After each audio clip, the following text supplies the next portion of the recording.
Yosa, kita kembali lagi di channel Worka. Dan kali ini kita akan kembali melanjutkan serial alur cerita manhwa King Account.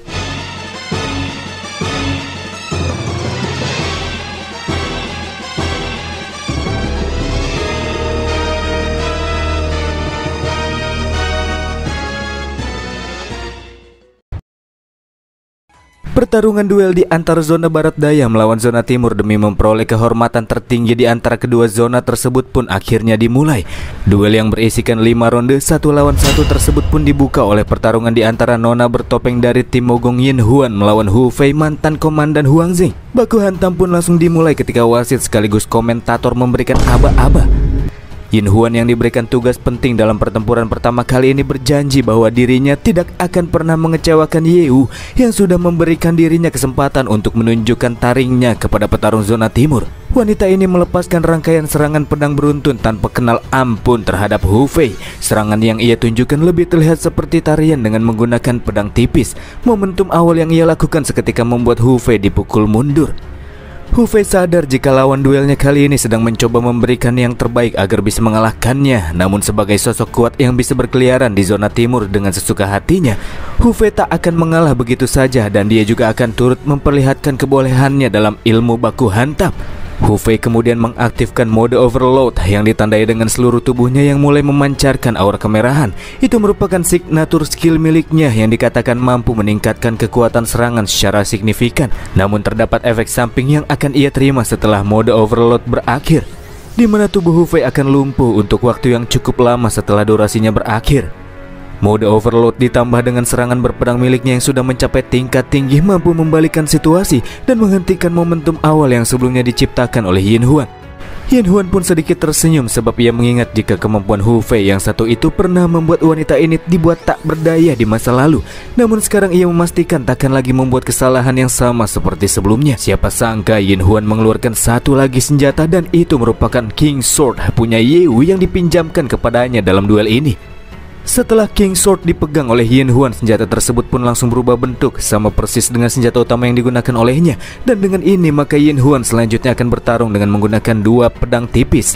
Kembali melakukan serangan, Yin Huan melepaskan tebasan dual sword menyilang menjadi serangan yang tidak bisa dibendung oleh Hu Fei yang pada akhirnya dibuat terbang terhempaskan di udara. Tak membiarkan momen tersebut sirna begitu saja, Yin Huan selanjutnya melompat ke udara. Dan sebelum tubuh Hu Fei terjatuh dari udara, wanita bertopeng tersebut pun kembali melepaskan serangan cepat menggunakan 2 pedang, mencabik-cabik tubuh lawannya di udara dengan ganas. Yin Huan menciptakan keterampilan tempurnya sendiri. Ia menggunakan pedang gandanya menyerang dengan kecepatan tinggi dan pukulan terus-menerus kepada musuhnya yang sedang berada dalam keadaan tak seimbang. Setelah mendapatkan momentum yang tepat, maka Yin Huan takkan bisa terkalahkan ketika melawan musuhnya dengan menggunakan cara tersebut. Dan boom, Hu Fei pun jatuh ke permukaan dibalut oleh luka yang hampir menewaskannya. Mode overload yang juga sudah berakhir membuat Hu Fei tak lagi bisa bangkit. Sialin, dasar jalang bau, masing-masingnya kau mengandalkan kekuatan laki-laki dalam duel ini, kata Hu Fei. Yin Huan pun menjawab, memiliki seorang yang bisa diandalkan itu membuatnya merasa sangat bahagia. Ia diberikan support senjata oleh Yeu supaya bisa memenangkan sesi pertandingan awal tersebut. Menurutnya, orang seperti Hu Fei yang cuma tahu cara berkhianat tidak akan pernah mengerti arti dari memiliki seseorang yang bisa diandalkan. Dengan begitu, pertarungan pertama dari perbaku hantaman ini pun berhasil diamankan oleh pihak zona barat daya yang berhasil mendapatkan 1 poin kemenangan. Yin Huan yang turun dari arena dan berhasil meraih kemenangan langsung menghampiri Bang MC. Di sini Yeu memuji keterampilan hebat yang ditunjukkan oleh wanita tersebut. Ia sudah berkembang semakin kuat dari terakhir kali, ungkapnya. Terima kasih balik pun diucapkan oleh Yin Huan sambil memeluk Yeu. Yin Huan beranggapan kalau dirinya takkan mungkin bisa meraih kemenangan tanpa adanya bantuan support dari Yeu, yang membuat wanita ini menjadi lebih percaya diri untuk bisa menang. Yeu sendiri terlihat sama sekali tidak merespon balik pelukan hangat itu, teman-teman. Apakah Yeu ini merupakan seorang gay? Ya sudah pastilah Yeu itu gay. Gay ya teman-teman. Ingat, gay bukan gay. Beda lagi tuh. Para penonton yang melihat pertandingan pembuka tidak menyangka kalau pertarung pihak zona timur akan dikalahkan oleh zona barat daya yang menurut rumor hanya berisikan orang-orang yang lemah. Tetap stay positif, mereka semua pun merasa mungkin hal ini terjadi karena yang diturunkan adalah Hu Fei. Mengingat dia berasal dari zona barat daya, mungkin dia juga sebenarnya adalah orang yang lemah. Di bangku para petinggi zona timur, Nona Yue berkata kepada Omega kalau kekalahan ini sudah menjadi awal yang buruk bagi pihak mereka. tetap stay cool. Omega pun berkata, memang menurunkan Hu Fei merupakan sebuah pertaruhan dan kekalahan Hu Fei sudah ia prediksi sejak awal. Namun ia sama sekali tidak merasa khawatir, apalagi jika Yeo sendiri yang keluar pada pertarungan kedua ini, maka zona barat daya pasti akan langsung kalah, katanya. Melemparkan senyum ejekan, Nona Yue berkata, bagaimana kalau dalam pertandingan kedua ini benar-benar Yeo yang akan turun secara langsung? Justru itu menjadi kabar baik, balas Omega. Kalau Yeo yang turun, maka acara ini akan berakhir lebih awal, ungkapnya, yang nampaknya menyimpan sebuah rencana terselubung. Tanpa berkabung sejenak atas kekalahan Hu Fei, pertarungan kedua pun akan langsung saja dilanjutkan. Dalam duel di pertandingan kedua ini, zona timur akan menurunkan seorang petarung yang sangat ahli di bidang teknik, orang yang sering memimpin pertarungan berskala besar, kapten dari tim Alpha, Maichon. Sedangkan lawannya kali ini ialah seorang pria tampan berwajah dingin, sosok yang sangat mirip dengan salah satu karakter FF7, kapten dari tim Mogong, Jiwang Chua. Maichon agak sedikit merasa kecewa karena lawannya kali ini bukanlah Xiao Chen, melainkan Ketua Ji yang pada levelnya jauh di bawahnya. Maichon sendiri level 248, kalau Ketua Ji 219. Itulah mengapa Maichon di sini merasa percaya diri 100% bisa mendapatkan kemenangan dengan mudah tanpa harus dibuat kesulitan. Dan ya, Ketua Ji pun mengakui hal itu. Ia merasa takkan bisa berurusan dengan lawannya kalau cuma sendirian. Tapi untungnya sekarang dia tidak sendirian. Sebelum pertarungan dimulai, Ketua Ji tiba-tiba menenggak sebotol potion tingkat master yang disebut sebagai potion serbaguna, dan itu diberikan oleh Yeo sebelum Ketua Ji masuk ke dalam arena. Potion serbaguna ini memiliki efek meningkatkan kekuatan serangan dengan pesat, meningkatkan kekuatan pertahanan, meningkatkan kecepatan, meningkatkan energi dan vitalitas. Sial, kau langsung meminum narkoboy sebelum ini dimulai. Wasit, dia curang, kata Maichon. Tapi wasit mengatakan kalau penggunaan obat-obatan itu sama sekali tidak melanggar peraturan. Keduanya juga langsung disuruh bersiap karena pertarungan akan segera dimulai. Dan ya, setelah wasit memberikan aba-aba, Ketua Ji tanpa basa-basi langsung bergerak dengan cepat mendekat ke arah Maichon untuk memulai serangan perdananya. Sambil memasang wajah kepanikan, Maichon berkata, bagaimana mungkin seorang ahli teknik sepertinya bisa berhadapan dengan sosok pendekar pedang? Hehe, apakah kau berpikir aku akan mengatakan hal semacam itu? Lanjut Maichon yang ternyata cuma pura-pura saja. Sebelum Ketua Ji benar-benar berhasil memperpendek jarak dengan Maichon, ia bisa melihat dari arah luar arena cahaya-cahaya berkilau, dan itu semakin mendekat ke sana dengan kecepatan tinggi. Ternyata itu merupakan serangan dari Maichon yang berasal dari luar arena, sebuah tembakan laser yang tertuju ke arah Ketua Ji. Namun karena ia memiliki refleks yang bagus, Ketua Ji pun berhasil menghindar dari serangan yang tak terprediksi tersebut. Ia sama sekali tidak menduga apabila cara seperti ini bisa digunakan, dan juga dianggap bukanlah merupakan suatu pelanggaran dalam duel. Rentetan tembakan laser yang syarat terus-menerus dengan begitu cepat tertuju ke arah Ketua Ji disebut sebagai crossfire net yang sering digunakan oleh Maichon, di mana Maichon sebelum pertandingan dimulai sudah memasang sejumlah tower pertahanan yang akan aktif secara otomatis ketika Maichon ditargetkan oleh ancaman yang berbahaya. Maichon sendiri mengakui kalau dirinya merupakan orang yang malas dan benci berkelahi dengan orang lain. Jadi supaya lebih efisien dalam bisa meraih kemenangannya, ia sengaja tuh melakukan beberapa persiapan sedari awal. Setelah beberapa kali menghindari serangan lawan, Ketua Ji kemudian menunjukkan sedikit kemampuannya agar ia bisa lebih berfokus menyerang Maichon dan mengabaikan serangan tembakan laser yang masih aktif. Ketua Mogong tersebut pun menggunakan kekuatan domain Aeolia. Itu merupakan domain yang mengelilingi sekitar tubuhnya dan terbentuk dari kekuatan angin yang terlihat sangat indah, kata si komentator.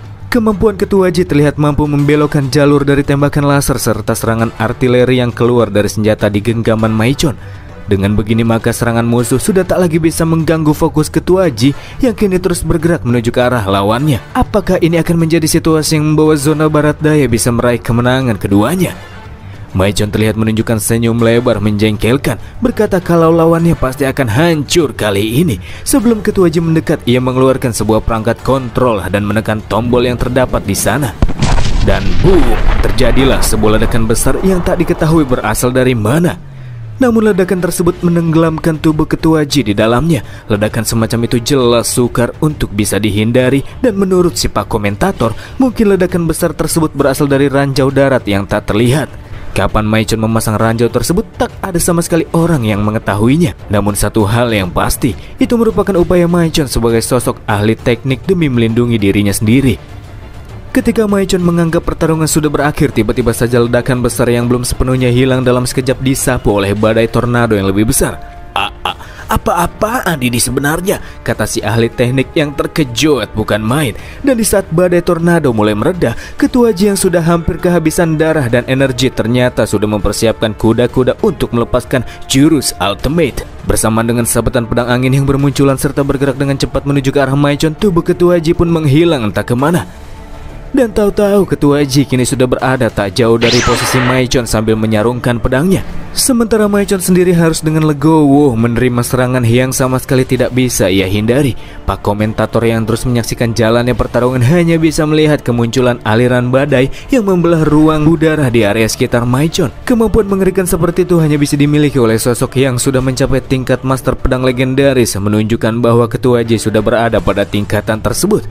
Nasib baik Maichon masih hidup, namun karena kini ia sudah tak lagi sadarkan diri, Pak komentator menyatakan jika pertarungan duel di ronde kedua ini masih diambil oleh zona barat daya yang kembali mendapatkan kemenangan.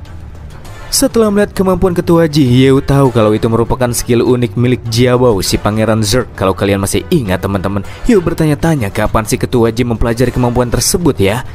Di sisi lain, Omega yang melihat Maichon berhasil dikalahkan langsung tantrum sambil menggebrak-gebrak meja. Khawatir pihaknya akan kalah secara berkelanjutan, Omega di sini berniat untuk menggunakan rencana darurat. Ia mencoba menghubungi ruang kendali dan meminta agar staf di ruang kendali segera menutup portal masuk dungeon buatan ini dan beralih ke rencana B. Tapi Omega langsung menyadari terdapat adanya sesuatu yang janggal ketika ia sama sekali tidak menerima pesan balik dari staf ruang kendali. Tak ada respon setelah ia mengirimkan pesan daruratnya. Sebentar kita akan beralih menuju ruang kendali. Di sana kita akan diperlihatkan dengan para staf yang sudah tergeletak di atas lantai dalam keadaan tak sadarkan diri. Dan yang sudah melakukan itu semua adalah Valkyrie Merlin yang diutus oleh Yeu. Dan di sini Merlin juga mengabaikan pesan suara yang dikirim oleh Omega ke ruang kendali ini. Sambil memasang wajah jengkel, Merlin berkata jika orang-orang zona timur itu sangat suka sekali bermain intrik. Namun tentunya cara main lawan semuanya sesuai dengan ekspektasi Yeu. Dalam 2 ronde sebelumnya, Yeu memang tidak turun secara langsung ke arena, akan tetapi ia memberikan item-item kepada rekannya, di mana item-item tersebut sangat berperan penting dalam mencapai kemenangan bagi pihak zona barat daya. Dan bukan hanya itu saja, Yeu bahkan bisa melakukan intervensi dengan berbagai hal yang berada di luar dungeon buatan ini. Contohnya seperti membungkam para staf ruang kendali yang berada di luar dungeon. Apakah semua yang terjadi sampai sekarang sesuai dengan perhitungan dia? Pikir Omega. Dia tidak mengira nyatanya ini bukan hanya sekedar sosok petarung yang sangat kuat, namun ia juga merupakan seorang operator menakutkan yang mampu mengatur banyak hal dari balik layar. Menyadari itu, Omega mengakui jika selama ini Yeu sudah menjadi musuh terkuat yang pernah ia hadapi. Dan karena tidak terdapat cara untuk bisa mengalahkan Yeu secara terang-terangan, maka selanjutnya Omega akan menggunakan cara terakhir yang sudah ia bentuk. Kalian tidak boleh kabur, siapapun yang bergerak akan segera mati. Itulah suara yang berasal dari makhluk-makhluk aneh terbang yang muncul dari beberapa portal kecil di langit yang mendadak terbuka. Makhluk-makhluk misterius tersebut pun mulai menargetkan warga sebagai mangsa mereka, menyebabkan situasi seketika berubah menjadi chaos.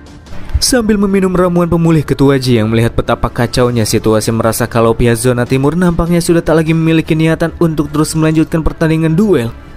Dari bentuknya ia juga paham kalau makhluk-makhluk aneh yang muncul merupakan klon-klon dari dewa kuno yang diciptakan oleh para orang-orang zona timur.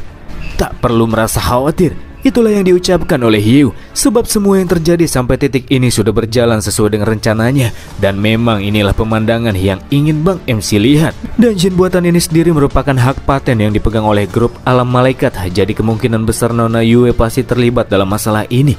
Akan tetapi Yeu tidak mengetahui sebenarnya apakah peran yang dimainkan oleh wanita tersebut. Apakah dia merupakan seorang petaruh yang hanya mengejar keuntungan, atau apakah ia memiliki tujuan lain?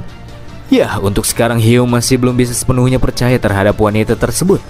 Yeu, tunjukkanlah potensimu semaksimal mungkin dalam situasi ini, kata Nona Yue dengan suara yang sangat lembut dan begitu menyentuh hati. Yeu kemudian melakukan panggilan dengan si Black Loli untuk memberikan kabar bahwa pihaknya sekarang sudah mengalami kemajuan dalam rencana yang sudah mereka buat. Jadi sekarang Black Loli sudah diperbolehkan untuk mengambil tindakan.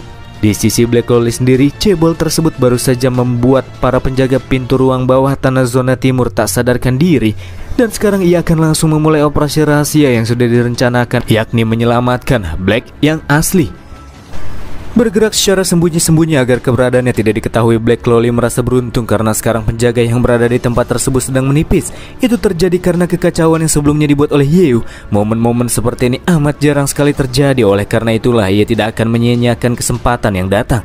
Black Loli selanjutnya bergerak dengan cepat sambil terus menyembunyikan diri di balik benda-benda yang bisa menutupi tubuhnya. Ia juga berhasil melewati dua orang penjaga yang tengah berkeliling, melewati mereka tepat ketika keduanya beralih ke lorong di arah yang berbeda. Memang mereka sempat sedikit merasakan adanya suatu pergerakan, tapi sepertinya itu cuma perasaan aja deh, karena setelah melihat ke arah belakang mereka tidak bisa menemukan apa-apa, jadi keduanya lanjut berkeliling. Sebelum masuk ke dalam laboratorium rahasia zona timur, Black Loli harus melewati sebuah lorong yang sangat berbahaya, di mana lorong-lorong tersebut berisikan susunan laser khusus yang bisa memotong-motong manusia fana dengan begitu mudah ketika itu tersentuh. Black Loli sempat sedikit panik melihat lorong yang dirasa menjadi jebakan tersebut, namun ia bisa menghindarinya sebab ia sedikit diuntungkan mengingat Black Loli memiliki tubuh bocah kecil, ditambah dengan kecepatan gerak yang fleksibel, dirinya bisa menghindari rangkaian susunan laser yang mendekat ke arahnya. Akan tetapi setelah menghindari yang satu itu, Black Loli kembali dibuat kaget ketika susunan laser yang kali ini muncul membentuk jaring. Itu menjadi bentuk dari jebakan yang takkan mungkin bisa dihindari oleh manusia. Sedikit mengingatkan kita sama Bang Leon Kennedy gak sih teman-teman? Susunan laser tersebut pun melewati tubuh Black Loli begitu saja, dan setelah bocil kematian tersebut terdiam cukup lama karena berpikir tubuhnya kini seharusnya sudah terpotong-potong, ia pun akhirnya sadar kalau dia ini kan sebenarnya makhluk yang abadi. Kenapa ia harus merasa takut dengan hal-hal semacam itu? Ya, tapi bagaimanapun juga bila yang terkena jebakan tersebut adalah manusia, maka sekarang tubuh mereka sudah jadi potongan dadu cincang. Tak berselang lama, Black Loli pun akhirnya tiba di dalam ruang laboratorium rahasia. Ruangan yang biasanya berisikan para peneliti tersebut saat ini sedang terlihat kosong. Pandangan Black Loli sendiri kini berfokus pada sosok yang kala itu sedang berada di dalam akuarium penelitian. Dan iya, itu adalah tubuh dari Black yang asli. Sementara tujuan utama Black Loli datang ke tempat tersebut yakni untuk menyelamatkannya. Tapi menyelamatkannya dengan cara dibunuh. Namun sebelum ia memulai rencana penyelamatan dari arah lain, Black Loli mendengar suara langkah kaki yang secara perlahan bunyinya semakin jelas. "Siapa di sana?" kata Black Loli sambil mengeluarkan celurit oversize-nya. Dari balik kegelapan terlihat muncul sosok berbaju putih, dan dia merupakan orang yang sebelumnya kita lihat memimpin penelitian eksperimen pembuatan klon dewa kuno. Bahkan setelah dia menunjukkan diri kepada Black Loli, pria tersebut memanggilnya dengan sebutan anak. Ia menganggap dirinya sebagai sosok ayah sebab dia merupakan orang yang telah menciptakan Black Loli. Dia juga merasa sangat senang karena anaknya kini telah kembali pulang. "Hei, siapa kau? Berani-beraninya memanggilku seperti itu," kata Black Loli yang tanpa basa-basi langsung bergerak ke arah si pria berkacamata sambil mempersiapkan sebuah serangan. Akan tetapi sebelum benar-benar berhasil mendaratkan serangannya, terjadi sesuatu yang aneh. Tiba-tiba Black Loli terhenti dan ia tidak bisa menggerakkan tubuhnya dengan benar seperti sebelumnya. Pria berkacamata tersebut pun berkata, tentu saja Black Loli tidak jadi menyerangnya sudah menjadi sesuatu yang wajar, di mana seorang anak takkan mungkin berani menyakiti ayah, ungkapnya. Dengan kalimat terbata-bata, Black Loli pun sedikit mengingat sosok di hadapannya. Namun ia masih belum bisa percaya karena sosok yang ada di hadapannya ini kan seharusnya sudah mati sejak lama. Di saat itulah muncul kabut-kabut hitam di belakang si Loli. Muncul pula sepasang tangan dari balik kabut tersebut yang menyingkap wajahnya, sembari menyanyikan lagu Nina Bobo. Suara sang ayah yang menyanyikan lagu Nina Bobo kepada anaknya dengan begitu syahdu ketika membuat Black Loli tertidur dalam mimpi abadi.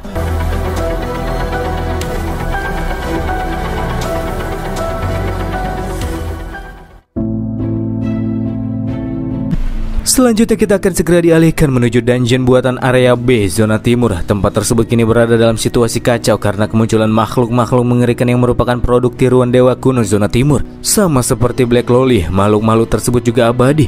Berbagai serangan yang dilepaskan oleh teman-teman Yu saja sama sekali tidak berefek kepada mereka. Melawan makhluk-makhluk seperti itu terlalu lama, jelas hanya akan menguras kekuatan tanpa mendatangkan hasil. Selain tidak bisa dibunuh, mereka juga punya kekuatan yang besar. Pertahanan rekan-rekan Yeu ini pada akhirnya akan tetap tembus juga. Bagi ketua Ji, momen tersebut akan menjadi ujian bagi mereka agar bisa bertumbuh semakin kuat. Tapi bagaimanapun juga mereka hanya perlu bertahan untuk sekarang, karena Yeu yang terlihat belum mengambil tindakan nyatanya sedang mempersiapkan sesuatu. Di arah lain, Omega dengan begitu bangga berdiri di atas podium dan berkata, jika semua yang kini sedang dilakukan oleh Yeu dan teman-teman itu sama sekali tidak ada gunanya, perlawanan hanyalah sia-sia. Kekuatan besar mereka sama sekali tidak akan berguna di hadapan makhluk-makhluk abadi tersebut. Namun di sini Omega merasa sangat aneh setelah melihat Yeo yang cuma terus berdiam diri saja tanpa melakukan apa-apa. Menurut Omega, jika Yeo tidak membantu teman-temannya yang sedang kesusahan, maka teman-temannya itu akan segera mati tak lama lagi. Apa kau sudah selesai membacotnya? Tenang saja, aku sudah mempersiapkan sesuatu dan akan langsung menyelesaikan masalahnya di sini dengan cepat, kata Yeo sambil mengeluarkan artefak tingkat dewa yang sebelumnya Yeo dapatkan di dalam dungeon Fallen Angel, dan itu adalah timbangan jiwa. Artefak tersebut dapat menampung 100 jiwa sekaligus di dalamnya. Meskipun tidak bisa digunakan kepada lawan setingkat bos atau lawan dengan level yang lebih tinggi, namun artefak tersebut sudah cukup untuk memerangkap seluruh kloningan yang terdapat di sana. Memiliki waktu casting 5-60 detik tergantung jumlahnya, dan memiliki waktu CD 72 jam. Sesaat setelah Yeo melakukan casting, timbangan jiwa yang aktif kemudian memancarkan sinar keemasan. Sinar-sinar keemasan tersebut juga dengan cepat menarik jiwa milik target ke dalamnya. Tubuh fisik para kloningan yang sedang membuat kekacauan tiba-tiba terdiam. Mereka semua langsung jatuh tergeletak di permukaan dan tak sadarkan diri. Omega dibuat kebingungan setelah melihat kekuatan artefak tingkat dewa Yeo yang mampu memusnahkan pasukan kloningannya dalam satu waktu. Ia hampir tidak percaya kalau ada benda dengan kekuatan semengerikan itu. Sambil menginjak kloningan dewa kuno yang tak sadarkan, Yeo berkata kalau Omega tidak perlu merasa khawatir. Meskipun dari kelihatannya klon dewa kuno tersebut sudah mati, sebenarnya mereka semua tidak benar-benar mati kok. Memang mereka bisa sadar kembali, tapi tidak dalam waktu-waktu dekat ini. Yeo juga bertanya setelah situasinya berbalik, apakah yang akan dilakukan oleh Omega selanjutnya. Yeo sengaja tidak memasukkan orang tersebut ke dalam timbangan jiwa sebelumnya, jadi ia berharap kalau Omega tidak sampai membuatnya kecewa. Omega yang terlihat sangat sombong sebelumnya tiba-tiba melompat ke arena dan berlutut kepada Yeo, mengakui kesalahannya dan meminta ampunan kepada Bang MC. Daripada melakukan hal-hal yang memalukan seperti berlutut, Yeo menyuruh Omega untuk membeberkan saja rencana yang sekarang sedang ia jalankan. Kau telah tertipu, kata Omega yang tiba-tiba melepaskan kekuatan kabut hitam kepada Yeo yang kemudian menjerat tubuhnya. Akan tetapi tatapan kosong yang ditunjukkan oleh MC menunjukkan kalau dia ini sebenarnya bisa saja menghindari trik rendahan seperti itu. Namun dia lebih memilih melihat dulu tindakan apa yang akan dilakukan oleh lawan. Yeo pun bertanya apakah yang digunakan oleh Omega kepadanya merupakan alat pengekang dewa kuno. Dan ya, Omega pun membenarkannya. Trik yang ia gunakan kali ini merupakan mahakarya tertinggi yang dirinya ciptakan. Mereka yang terkunci di dalamnya tidak akan bisa menggunakan skill apapun. Itu juga berlaku dengan kekuatan dewa kuno. Hehehe, terima kasih karena aku akan mengambil dewa kuno milikmu. Itu akan menjadi harga yang harus kau bayar karena sudah melakukan hal yang bodoh, kata Omega. Akan tetapi, bacotan pria tersebut langsung terhenti ketika sinar kebiruan muncul secara mendadak terlepaskan dengan cepat menembus jantungnya. Dan yang melakukan itu semua sudah pasti adalah Yeo. Dan sinar biru tersebut hanyalah sedikit kekuatan milik sang penguasa bintang. Yeo mengakui jika pengekang dewa kuno yang diciptakan Omega memanglah sangat menarik. Akan tetapi di hadapan kekuatan sang penguasa bintang, itu semua hanyalah sekedar mainan saja. Omega kembali dibuat terkaget-kaget. Ia benar-benar tidak mengira kalau karya terhebat yang selama ini ia ciptakan bisa dihancurkan dengan begitu mudahnya. Meskipun Omega terkena serangan yang menembus tepat di jantungnya, namun pria tersebut masih bisa hidup. Yeo yakin itu karena Omega juga memiliki kekuatan keabadian. Tapi nampaknya Omega ini masih jauh lebih lemah bila dibandingkan dengan para Black Legion. Omega sendiri di sini mengakui jika dia merupakan sebuah kegagalan. Jika saja dia bisa mendapatkan kekuatan penuh dari sang dewa kuno keabadian, ia sangat yakin bisa menandingi kekuatan Bang Yeo. Kekuatan penuh dewa kuno ya? Oh iya, BTW gue udah naklukin 6 loh. Dan tentu saja gue juga nggak akan lewatin 2 dewa kuno di wilayah ini, kata Yeo yang di saat bersamaan minta Omega buat keluarin dewa kuno keabadian aja. Sekalian sama yang satunya lagi juga boleh kok. Omega kemudian mengkasih faham kepada Yeo yang dirasa terlalu sombong, mengatakan bahwa dewa kuno keabadian zona timur itu memang memiliki kekuatan yang mengerikan dan tidak masuk akal. Namun sisanya satu dewa kuno lagi itu merupakan sosok yang dikatakan sebagai level maksimal dari ketidakmasuk akalan. Dari perkataan Omega yang memasang wajah begitu serius, Yeo merasa cukup yakin kalau dewa kuno yang belum terungkap di wilayah ini pasti tidaklah sederhana. Di sisi lain nampak terlihat portal keluar masuk satu-satunya perlahan mulai menghilang. Bersama dengan itu sistem dungeon pun menyiarkan bahwa program penghancuran dungeon buatan ini telah diaktifkan. Dan hitung mundur di saat itu juga langsung dimulai. Tempat ini akan segera hancur dalam waktu 10 menit. Situasi tersebut jelas membuat warga sipil yang tidak tahu apa-apa dibuat kepanikan. Setelah mereka terbebas dari serangan makhluk-makhluk klon aneh, sekarang ada lagi masalah yang baru. Siapa yang menyangka jika orang di balik tindakan tersebut ialah Monger yang menunjukkan diri di layar virtual setelah lama tidak terlihat. Salah satu petinggi zona timur yang satu ini sudah cukup lama menunggu momen-momen seperti sekarang. Karena setelah Hyu, Omega, dan Huayue hancur di dalam dungeon tersebut, maka zona barat daya dan zona timur akan sepenuhnya berada di bawah kendali Monger. Hyu saat ini juga kehilangan kontak dengan Merlin yang berada di luar dungeon. Sepertinya di area luar sedang terjadi sesuatu yang tidak diketahui oleh Hyu. Nona Yue yang turun ke arena bersama dengan Shuli dan masih terlihat cukup santai berkata kalau ia tidak mengira Omega yang sebelumnya terlihat amat sangat akrab dengan Monger malah ikut terperangkap di tempat ini. Sepertinya akting pria gorila tersebut benar-benar hebat sampai-sampai membuat Omega bisa tertipu. Di sebelahnya Shuli sendiri bertanya apa yang harus mereka lakukan untuk selanjutnya. Yu bertanya kepada si idol apakah wanita tersebut bisa terhubung ke ruang kendali dungeon buatan ini. Tapi sayang sekali Shuli tidak bisa melakukannya karena berbeda dari sebelumnya ketika mengadakan konser di zona barat daya di mana dia bisa melakukan apapun sesuka hatinya. Saat ini Shuli sendiri menggunakan tubuh asli, bukan tubuh virtual. Jangan khawatir, aku sudah menyiapkan sesuatu jika masalah seperti ini terjadi, kata Nona Yue sambil ia mengambil sesuatu dari pinggang Shuli. Dan ternyata itu merupakan semacam chip yang tertanam di dalam tubuhnya. Bersamaan dengan itu tubuh Shuli juga terlihat mulai menghilang. Jika melihat dari reaksi yang ditunjukkan, nampaknya ia seperti bertransformasi ke bentuk tubuh virtual. Setelah Nona Yue mengambil sesuatu dari tubuh Shuli, tiba-tiba saja tubuh sang idol terkenal tersebut berubah menjadi partikel-partikel virtual sampai akhirnya menghilang begitu saja. Melihat hal itu, Hyu pun langsung bertanya kepada Nona Yue, sebenarnya kemanakah perginya Shuli dan apa yang baru saja dilakukan oleh Nona kacamata di hadapannya itu. Nona Yue pun menjawab, jika Hyu tidak perlu merasa khawatir, Nona Yue sama sekali tidak menyakiti sang idol. Bersamaan dengan itu si Nona juga meminta Hyu untuk segera menengok ke atas. Nuruti perkataan Huayue, Hyu pun bisa melihat Shuli, namun sangat aneh karena kini bentuk dari tubuh sang idol menjadi seukuran raksasa. Hyu yang bingung pun bertanya kepada Shuli sebenarnya apa yang terjadi kepada dirinya. Namun sama saja Shuli sendiri tidak mengetahui apa yang terjadi kepada dirinya. Itu terjadi secara tiba-tiba. Sampai pada akhirnya Nona Yue pun menjelaskan jika pada awalnya ia tidak ingin menggunakan cara ini, namun ia tidak memiliki pilihan lain lagi karena situasi yang memaksanya. Nyatanya benda yang sebelumnya dicabut colok ke tubuh Shuli berisikan data-data yang telah diteliti oleh si Nona terkait dengan dungeon buatan selama bertahun-tahun. Dan sekarang semua itu sudah tersimpan di dalam tubuh Shuli. Nona Yue melakukan hal itu dengan sengaja untuk membangunkan kekuatan yang selama ini tertidur di dalam tubuh Shuli. Ketika sang idol menyibak rambut bagian belakangnya, ia bisa menemukan sebuah lubang port USB yang Shuli sendiri bahkan selama ini sama sekali tidak mengetahui ada hal semacam itu di bagian tubuhnya.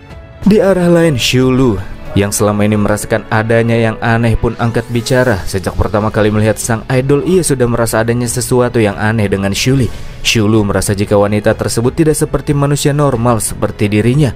Ya, Nona Yue pun membenarkannya, berkata jika tidak seperti Shulu yang merupakan manusia normal ataupun Shuhei yang merupakan android buatan, Shuli sendiri nyatanya adalah bentuk dari produk kloningan dengan gen yang sudah ditingkatkan. Jadi ketika Shuli diciptakan, para peneliti sengaja menanamkan chip dan melakukan modifikasi pada tubuhnya dengan tujuan untuk menciptakan sosok pejuang kuat yang memiliki suatu kemampuan khusus. Namun pada suatu ketika terjadi kebakaran besar yang terjadi di dalam laboratorium yang menyebabkan bangunan hangus tanpa tersisa. Bila melihat dari sisa-sisa kejadian, Nona Yue sangat yakin jika kebakaran tersebut disebabkan oleh ulah manusia, meskipun ia sama sekali tidak mengetahui siapakah pelakunya. Dalam insiden kebakaran tersebut, hampir semua peneliti tewas dan sisanya mengalami luka berat, sedangkan untuk produk kloningan juga hampir tak tersisa satupun. Dan di antara produk-produk tersebut hanya Shuli yang berhasil ditemukan dalam keadaan hidup. Ia ditemukan di tengah-tengah kobaran api, namun api-api membara di sekitarnya seakan-akan tidak ingin mendekatinya.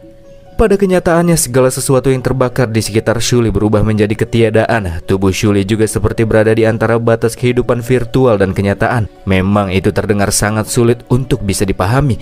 Namun Nona Yue yang saat itu menyaksikan secara langsung bisa langsung memahami jika Shuli memiliki suatu kemampuan khusus yang ada kaitannya dengan dungeon. Dungeon sendiri dikatakan sebagai suatu ruang yang berbeda yang di dalamnya menyimpan sebuah aturan tertentu yang begitu spesifik. Sama halnya dengan kemampuan Shuli, di mana ia memungkinkan tubuhnya berubah menjadi ruang yang berbeda. Contohnya seperti dia yang kala itu menyerap api untuk menghindari bahaya. Shuli memiliki sebuah kemampuan unik yang tidak ingin si Nona bagikan kepada orang lain. Itulah mengapa dia secara diam-diam menyelamatkannya tanpa memberitahukan hal tersebut kepada eksekutif zona timur yang lainnya. Dia juga menyegel kenangan masa lalu Shuli dan membiarkannya mendapatkan kehidupan sebagai sosok idol terkemuka. Dengan demikian maka Nona Yue tidak hanya bisa menghasilkan uang demi membangun bisnisnya, di saat yang sama pula si Nona bisa sekalian mempelajari kemampuan Shuli secara diam-diam. Pada kejadian sebelumnya ketika Nona Yue bisa selamat dari tembakan railgun Victor juga dikarenakan sebuah benda yang disebut sebagai generator replika mikro. Benda tersebut mengandalkan ruang replika sementara. Itu merupakan sebuah benda yang tercipta dari hasil penggabungan kekuatan Shuli ditambah dengan teknologi dungeon buatan. Setelah mendengar fakta tersebut, Omega merasa sangat kesal karena selama ini si Nona Yue sudah mencuri sebuah produk yang memiliki kemampuan berharga yang padahal itu amat sangat dibutuhkan oleh zona timur. Dan dengan santai di sini si Nona pun menjawab meskipun selama ini Shuli berada begitu dekat dengan zona timur, namun tidak ada satupun yang menyadari hal ini. Karena yang semua orang tahu, Shuli dianggap hanya sebagai sosok idol yang sangat terkenal saja dan tidak lebih dari itu. Di arah lain, setelah merasa sedikit pusing sebentar, Shuli akhirnya bisa mengingat insiden kebakaran yang terjadi di masa lalu. Ia juga merasa amat sangat berterima kasih kepada Nona Yue yang sudah memberikan kehidupan yang baru kepadanya. Namun terdapat sebuah pertanyaan besar yang kini sedang terpikirkan olehnya. Shuli bertanya, dianggap apa Shuli di mata si Nona? Sebagai sosok Shuli si idol kah? Ataukah hanya sekedar subjek dari eksperimen yang dirasa sangat berharga?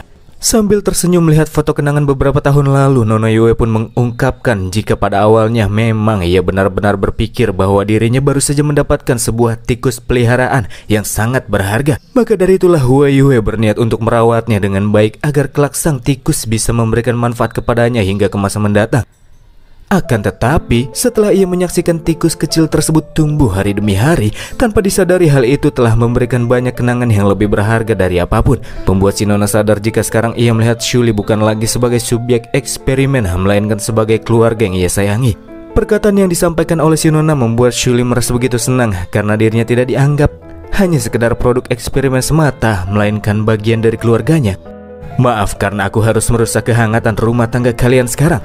Tapi yang sejauh yang ku tahu, bukannya teknologi dungeon buatan itu berasal dari wilayah zona utara? Tanya Yeu. Nona Yue pun benar-benar tidak menyangka jika Yeu nyatanya sudah mengetahui informasi tertutup dan sangat dirahasiakan seperti itu. Karena mereka terlalu banyak berbicara dan membuang cukup banyak waktu, Paman Xiao Chen pun mengingatkan kalau dungeon ini tuh 3 menit lagi bakal hancur loh. Apakah mereka semua sudah lupa gara-gara keasyikan ngobrol? Nona Yue pun meminta kepada Xiao Chen agar tidak perlu merasa khawatir karena sekarang Shuli sudah terintegrasi dengan dungeon, jadi ia sudah bisa secara langsung mengendalikan ruang kendali, membuka jalan keluar dari dungeon tersebut.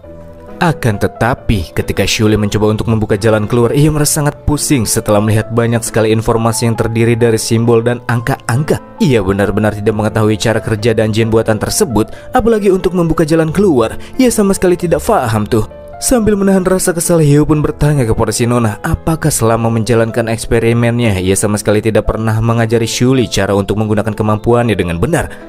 Hehehe, apakah aku baru saja mengacau? Balas si Nona. Dengan waktu yang singkat itu, apakah Heo dan teman-teman berhasil menemukan cara untuk bisa membuka jalan keluar menuju dunia nyata? Biarlah itu diurus oleh mereka, sedangkan kita akan berpindah menuju dunia nyata. Masih bertempat di ruang kendali zona timur, kita akan kembali diperlihatkan dengan Merlin yang saat itu sedang disibukkan ketika ia ditargetkan oleh para kloningan dewa kuno. Memang mereka bukanlah tandingan sang Valkyrie yang bisa menebas-nebas dan memotong-motong makhluk tersebut tanpa kesulitan. Tapi masalahnya, makhluk-makhluk tersebut tidak bisa dibunuh dan akan kembali seperti semula beberapa saat kemudian. Meskipun makhluk-makhluk tersebut sudah terpotong-potong, mereka yang masih bisa berbicara dan berteriak membuat Merlin merasa sangat kesal dan ingin sekali mengubahnya menjadi potongan-potongan kecil. Tapi sayang sekali untuk sekarang Merlin tidak bisa melakukannya, sebab ia tidak bisa bergerak kemanapun. Nyatanya saat itu pergelangan kaki Merlin terjerat pada sebuah alat pengekang yang membatasi pergerakannya. Selain terbuat dari material khusus yang membuat pengekang itu tidak mudah untuk dihancurkan, benda tersebut juga memberikan efek pelemah kepada Merlin yang di sini tiba-tiba menjerit kesakitan. Tak lama berselang, Monger pun datang bersama dengan beberapa anggotanya. Monger sudah mengetahui tentang Merlin yang merupakan makhluk Summon Hiu. Informasi ini ia dapatkan dari para intel yang melakukan penyelidikan di zona barat daya. Maka dari itulah Monger di sini bisa membatasi pergerakan Merlin yang membuat kekacauan di sana. Seperti ular berbisa, Monger menjulurkan lidahnya ke arah Merlin dan berkata, jika 1 menit lagi dungeon buatan akan hancur dan mengubah Yeo menjadi abu, maka dari itulah di sini Monger menawarkan Merlin untuk menjadi pengikutnya saja. Jika setuju, maka pria tersebut berjanji akan memberikan kesenangan kepada Merlin siang dan malam. Aroma jigong amis Monger yang sangat bau seketika membuat Merlin yang tidak tahan ngamuk-ngamuk. Ia juga tidak bisa menahan amarahnya kepada Monger yang sudah berani-beraninya membuat Yeo, masternya, kini berada di ambang kematian. Kekuatan kelam yang masih tersisa di dalam tubuh sang Valkyrie pun meledak, menghempaskan Monger dengan begitu gampangnya. Fallen Valkyrie Merlin selanjutnya melepaskan sebuah tebasan dan hanya dengan melepaskan 1 kali ayunan saja, ia bisa langsung menghabisi seluruh anggota Monger beserta para klon-klon dewa kuno. Dan serangan yang kali ini Merlin lepaskan benar-benar bisa membunuh klon dewa kuno yang katanya abadi itu. Terlihat Monger yang masih hidup tanpa busana, cuma pakai boxer pink kembang-kembang, langsung merasa ngeri menyaksikan para Black Legion atau klon dan anak buahnya dimusnahkan dalam 1 kali sabetan saja. Bahkan pengekang khusus zona timur juga bisa dihancurkan dengan begitu mudahnya oleh Merlin. Dan yang membuatnya semakin ngeri lagi ialah ketika Merlin yang dianggap sangat menakutkan lebih daripada monster kini berjalan mendekatinya sambil berkata, kill, kill, kill. Merlin akan meng-kill semua orang yang berani menyakiti Yeo. Namun sebelum Monger wafat dari langit-langit yang mengalami retakan, muncul Yeo bersama dengan Nona Yue dan Shuli di sana. Shuli berhasil membuka jalan keluar dan menyelamatkan semua orang yang terjebak di dalam dungeon berkat bantuan Nona Yue dan Yeo. Setelah melihat Yeo yang ternyata masih dalam keadaan baik-baik saja, seketika Merlin pun kembali beralih ke bentuk sucinya dan Merlin kembali mendapatkan ketenangannya. Yeo tahu kalau Merlin yang saat itu nyaris tidak terkendali pasti karena terlalu memikirkan dirinya. Maka dari itulah sekarang sambil mengpuk-puk Merlin, Yeo minta maaf karena sudah membuat Merlin merasa khawatir. Sekarang semuanya sudah aman kok. Beberapa saat kemudian, setelah mengumpulkan 2 penjahat di balik insiden kali ini, Nona Yue sedikit mengolok-olok Omega dan Monger yang sudah tak bisa kabur kemana-mana. Ia mengatakan siapa sangka ia bisa melihat Omega yang penuh konspirasi dan tipu muslihat dan juga Monger yang ingin menjadi pencopet. Keduanya pada akhirnya malah berakhir menjadi tawanan seperti ini. Keduanya merasa sangat kesal diejek oleh Nona Yue yang dianggap sebagai pengkhianat zona timur. Menurut mereka jika wanita tersebut tidak ikut campur dalam hal ini, Yeo pasti sudah menghilang dari dunia. Realistis, itulah pemikiran yang selama ini dianut oleh Nona Yue. Mengingat dunia ini adalah dunia di mana orang kuat akan sangat dihormati, maka tentu saja ia akan lebih memilih pihak yang lebih kuat dengan tujuan sebagai investasi. Yeo di sini sedikit menyinggung si Nona karena Yeo tahu pada awalnya wanita tersebut sebelumnya tidak benar-benar sepenuhnya berada di pihak Yeo.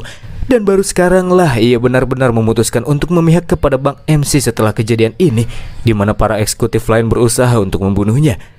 Si Nona pun berkata kalau dia memang sebelumnya masih gambling, tapi sekarang dia sudah benar-benar dengan sepenuh hati akan mendukung Yeo kok.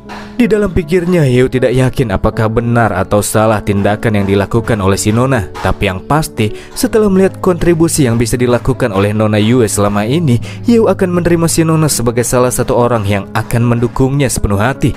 Pada momen-momen tersebut Omega tiba-tiba saja tertawa. Dia juga mengungkapkan kalau Yeo dan teman-teman tidak boleh berbahagia ria terlebih dahulu sebelum mereka secara langsung melihat bentuk dari kegelapan yang sesungguhnya dari wilayah timur.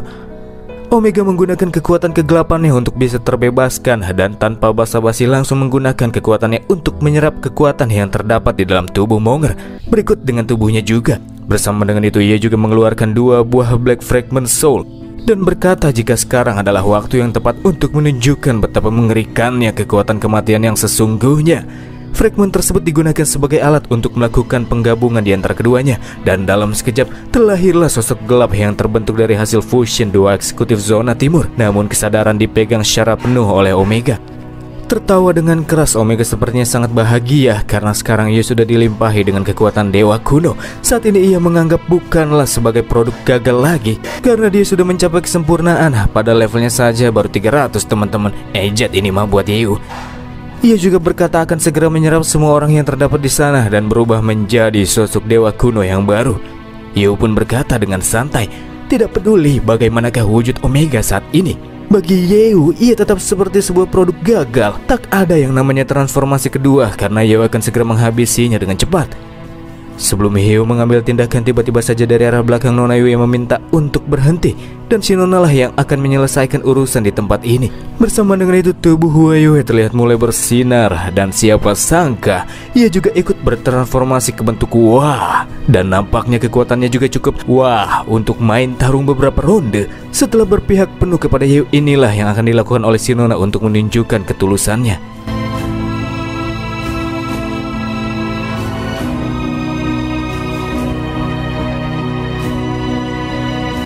Hyo dan Shulu yang melihat bentuk lekuk indah yang menjadi penampilan baru Nona Yue dibuat amat sangat begitu terkaget-kaget. Siapa sangka ternyata selama ini si Nona menyembunyikan kekuatan besar di balik kelemahannya, dan nampaknya ia juga memiliki identitas yang tidak sembarangan. Di hadapan makhluk fusion gelap itu, si Nona berkata jika sudah sekian lama ia tidak menggunakan tampilan yang satu ini, dan pertarungan yang kali ini akan ia lakukan akan sekalian saja ia jadikan sebagai pengujian apakah kekuatannya sudah tumpul ataukah masih oke. Omega juga tidak menyangka dengan Hua Yue yang ternyata selama ini sudah menyembunyikan kekuatannya dengan sangat baik. Namun tetap saja menurut Omega, kekuatan cahaya yang ditunjukkan oleh Hua Yue masih belum sebanding dengan kekuatan kegelapan kematian yang ia miliki saat ini. Bersama dengan itu, Omega melepaskan skill kejutan kutukan gelombang besar. Ke seluruh ruangan ia membanjiri permukaan lantai dengan kekuatan kutukan yang terlihat bagaikan air hitam yang menggenang. Xiao Chen dan Shulu yang terjebak di dalam genangan hitam tersebut bisa merasakan jika terdapat kekuatan tak biasa yang terkandung di dalamnya, dan itu kini membuat mereka sama sekali tidak bisa bergerak kemana-mana.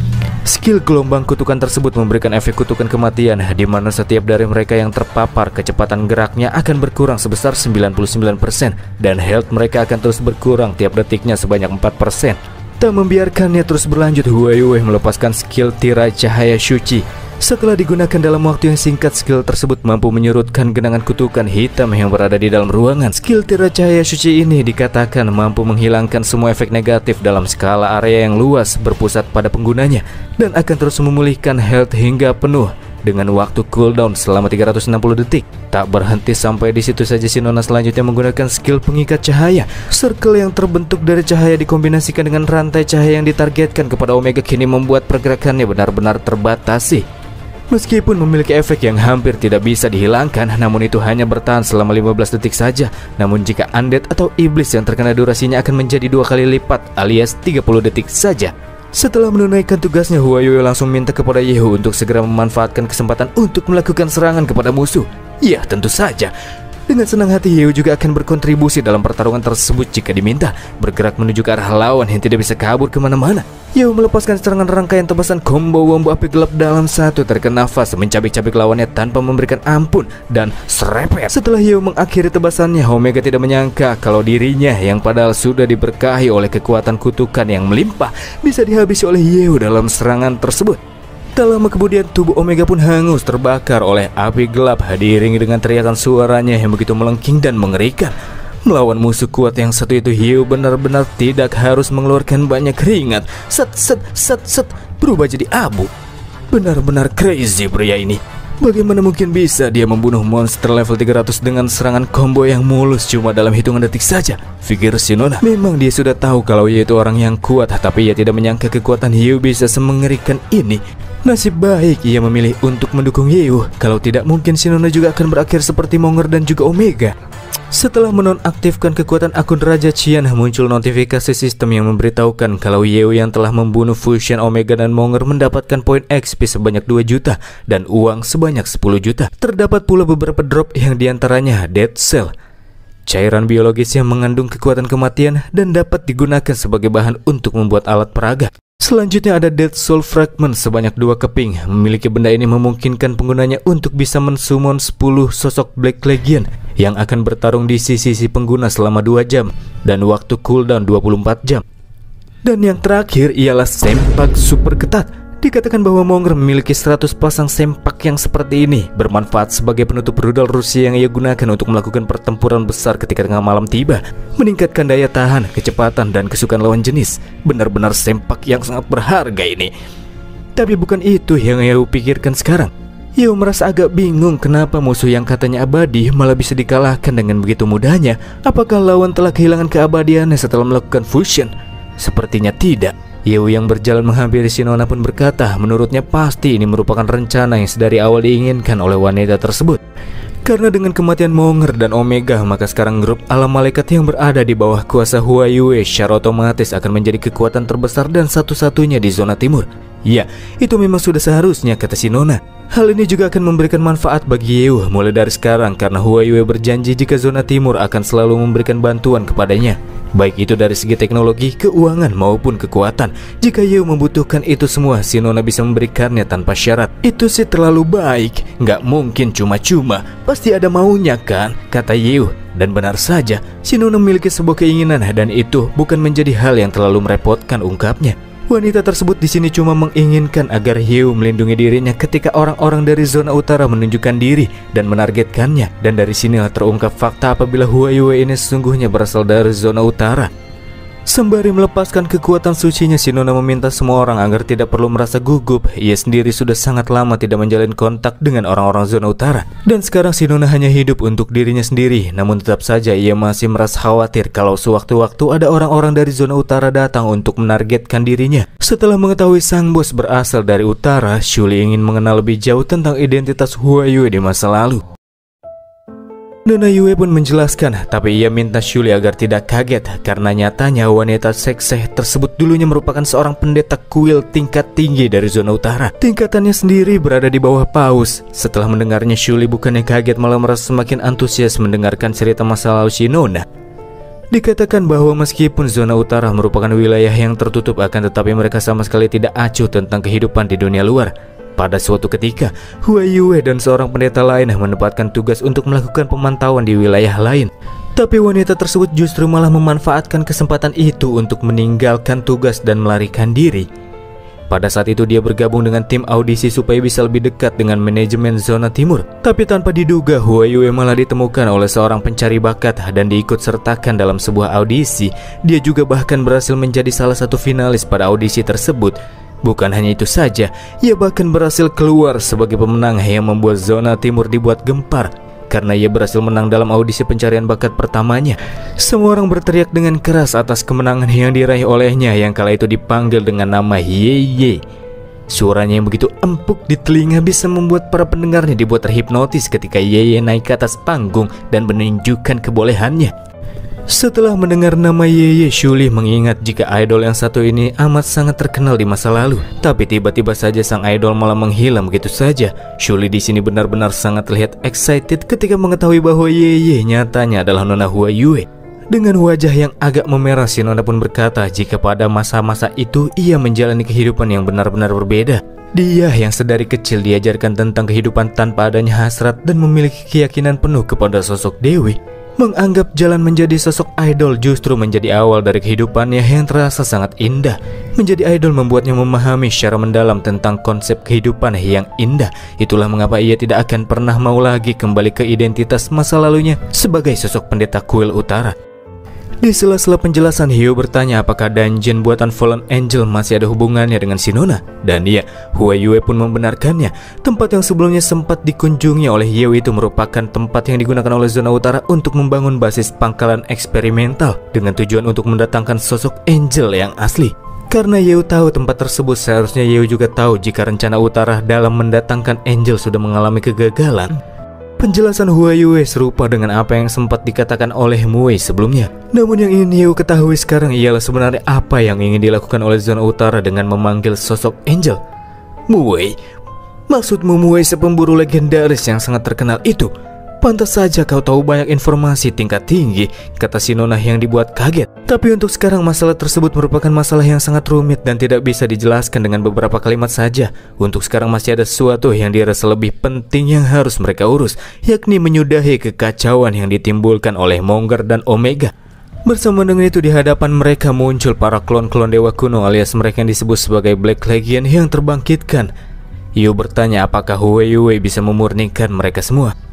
Sayang sekali tidak, ungkapnya. Kekuatan pemurnian sebelumnya bisa berefek kepada Omega karena Omega cuma produk gagal. Berbeda dengan para Black Legion yang memiliki hubungan sangat erat dengan dewa kuno keabadian, sehingga Huayue tidak bisa memurnikan mereka sepenuhnya.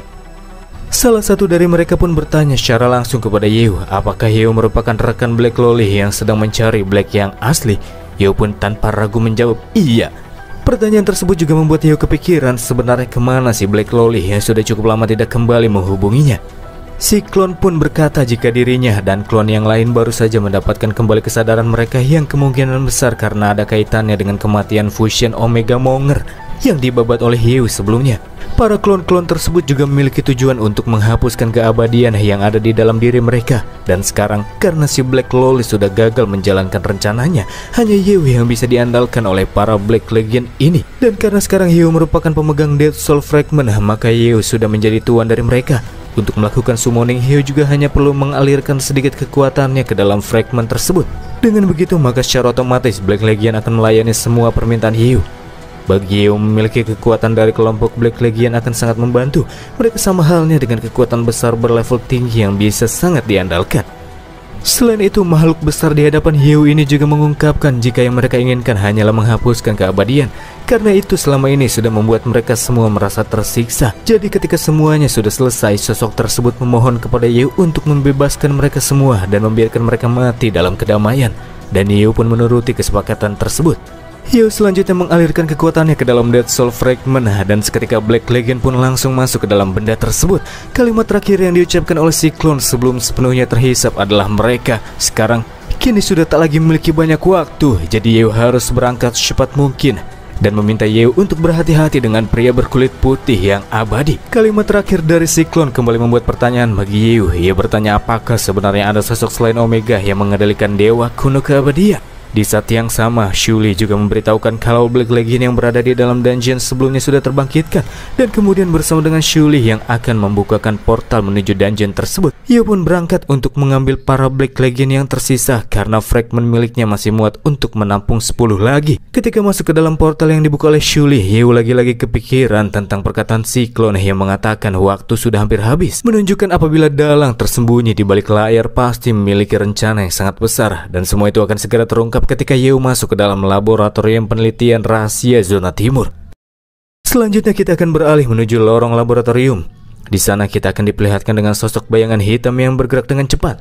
Dan ternyata itu merupakan Omega yang sempat menggunakan kekuatan keabadian terakhirnya untuk menghindari pukulan fatal Hyo, membuat Monger menjadi korban tunggal sedangkan dia sendiri berhasil terselamatkan. Sekelebat bayangan Omega ini hanyalah jiwa tanpa tubuh fisik. Jadi jika ia terlalu lama dalam bentuk ini, maka ia akan menghilang dan benar-benar lenyap dari dunia. Maka dari itulah secepat mungkin ia harus mencari tubuh yang baru untuk dijadikan sebagai wadah. Di tengah-tengah perjalanannya, jiwa Omega bertemu dengan seorang peneliti. Dan dia merupakan orang yang sebelumnya telah menggagalkan aksi Black Loli. Setelah merasakan sekelebat gelombang jiwa yang lewat, ia juga bisa langsung tahu kalau itu adalah Omega. Dan tentu saja Omega yang dikenali oleh sang peneliti tanpa ragu menyuruhnya untuk segera memberikan bantuan, mengaktifkan perangkat perbaikan jiwa dan kemudian mencari tubuh yang lain untuknya. Setelah terdiam sebentar, si peneliti di sini malah tertawa sambil mengeluarkan kekuatan gelap. Omega yang amat sangat familiar dengan kekuatan tersebut pun akhirnya menyadari bila melihat dari info panel, sosok peneliti yang baru saja ia suruh-suruh nyatanya merupakan sosok yang di masa lalu pernah ia habisi. Pertemuan tak terduga tersebut membuat Omega dibuat ngeri. Bukan apa-apa nih, karena si peneliti kacamata tersebut adalah sosok yang sudah mencapai level 500. Salah satu dari 5 pahlawan legendaris dunia bernama Chaos. Kau memang bisa menghabisi tubuh fanaku, tapi apa kau kira kau bisa membunuh seorang legenda? Ungkapnya. Anjray. Apakah pahlawan legendaris yang satu ini akan menjadi musuh yang harus dibabat oleh Bang MC? Ataukah kita nantikan saja bagian selanjutnya?